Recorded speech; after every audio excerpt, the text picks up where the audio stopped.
Busco un lugar para vivir y descansar,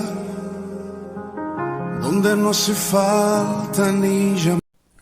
Un saludo y bienvenidos a todos aquellos que siguen Pan de Vida. El mensaje, el tema que traigo para hoy, lo he titulado La gracia divina. En la Biblia, la gracia es fundamentalmente un atributo de Dios y la mención bíblica más usual es la gracia de Dios, la gracia divina. En el Antiguo Testamento, la gracia es la traducción de una palabra que también se entiende como favor, el favor de Dios hacia su pueblo y hoy hacia su iglesia. En el Nuevo Testamento, la gracia está centrada en la persona de Jesucristo. El apóstol Pablo, en la carta a los Romanos, capítulo 5, versículos 19 al 21, declara lo siguiente: porque así como por la desobediencia de un hombre los muchos fueron constituidos pecadores, así también por la obediencia de uno los muchos serán constituidos justos. Pero la ley se introdujo para que el pecado abundase, mas cuando el pecado abundó, sobreabundó la gracia, para que así como el pecado reinó para muerte, así también la gracia reine por la justicia para vida eterna, mediante Jesucristo, Señor nuestro. Esto quiere decir que por un solo hombre que desobedeció a Dios, este fue Adán, muchos pasaron a ser pecadores, pero por uno solo que obedeció a Dios, Jesucristo, muchos serán declarados justos. La ley de Dios fue entregada para que toda la gente se diera cuenta de la magnitud de su pecado y las consecuencias, pero mientras más pecaba la gente, más abundaba la gracia maravillosa de Dios. Entonces, así como el pecado reinó sobre todos y los llevó a la muerte, a la condenación, ahora, en cambio, reina la gracia maravillosa de Dios, la cual nos pone en la relación correcta con Él y nos da como resultado la vida eterna por medio de Jesucristo nuestro Señor. Como el atributo inseparable de Dios, la gracia es la actitud de Dios hacia el ser humano, es la generosidad o la magnanimidad, la generosidad y la benevolencia de Dios hacia nosotros, seres humanos rebeldes y pecadores. La redención, el perdón de pecados y la salvación giran en torno a la gracia de Dios manifestada en la vida, en la obra, la muerte y la resurrección de Jesucristo. La gracia, por tanto, es la base de nuestra justificación. Somos declarados inocentes cuando aceptamos a Cristo, aceptamos la gracia de Dios. Él es la gracia de Dios manifestada por la acción de la voluntad divina. Y las Sagradas Escrituras afirman resueltamente que las personas no pueden hacer nada para merecerla. Por lo tanto, la santificación, que significa que hemos sido apartados por Dios de la contaminación mundana, no es el resultado de nuestras buenas obras, sino de la obra de Jesucristo.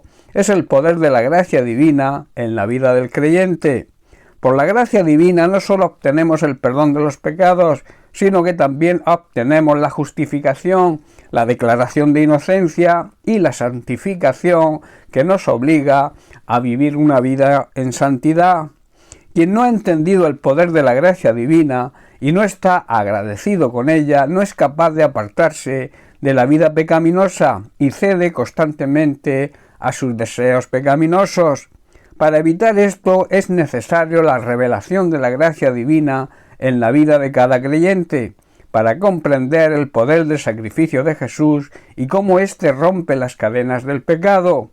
Solo aquel que reconoce sus pecados y comprende sus consecuencias entiende el poder que hay en la gracia divina y cómo esa gracia puede transformar la vida de las personas cuando deciden aceptarla. Jesucristo es la misma gracia de Dios, por tanto aceptar la gracia divina es aceptar a Jesucristo como el único Señor y suficiente Salvador. Cuando vivimos en la gracia de Dios, esta nos da la capacidad para servir a Dios. El apóstol Pablo, en su primera carta a los Corintios, capítulo 15, versículos 9 y 10, hace un reconocimiento y afirma lo siguiente: porque yo soy el más pequeño, se refería al último de los apóstoles, y por tanto no soy digno de ser llamado apóstol, porque perseguí a la iglesia de Dios, pero por la gracia de Dios soy lo que soy, y su gracia no ha sido en vano para conmigo. Antes he trabajado más que todos ellos, pero no yo, sino la gracia de Dios conmigo. La gracia divina muestra y nos demuestra nuestra verdadera identidad, el ser hijos de Dios, y por lo tanto nos da valentía, nos da denuedo y las fuerzas necesarias para poder servir a Dios. Otra cosa importante es que al sentirnos protegidos por la gracia divina y el agradecimiento por haber sido salvados, nos viene el deseo de que los demás también disfruten y sean alcanzados por la gracia de Dios, y por eso les hablamos de la salvación que solo en Jesucristo se puede encontrar. El que no entiende esto no puede servir a Dios porque no ha experimentado la gracia divina en su vida. La gracia posibilita la fe, que es nuestra respuesta agradecida a la iniciativa de Dios. La fe es la aceptación de la gracia de Dios. La gracia divina es la verdadera buena nueva y la esencia misma del Evangelio. Por esa gracia divina Dios nos reconcilia consigo mismo en la cruz. La vida cristiana en su totalidad está contenida y basada en la gracia de Dios. La gracia proviene del amor sin límites del Padre Celestial. Ser objeto de la gracia de Dios es un privilegio y por consiguiente una gran responsabilidad. El apóstol Pedro en su primera carta, capítulo 4, verso 10 nos dice: cada uno según el don que ha recibido, ministrelo a los otros, como buenos administradores de la multiforme gracia de Dios. Dios, de su gran variedad de dones espirituales, nos ha dado un don a cada uno de nosotros y debemos usarlo bien para servirnos los unos a los otros. No podemos apoderarnos de la gracia divina como si fuera nuestro derecho. Tenemos la obligación de administrar la multiforme gracia divina. Cada uno de nosotros ha recibido de Dios alguna capacidad especial y debemos usarla bien en el servicio a Dios y en el servicio a los demás. Bien, pues hasta aquí el mensaje de hoy. Que Dios te bendiga. Un abrazo.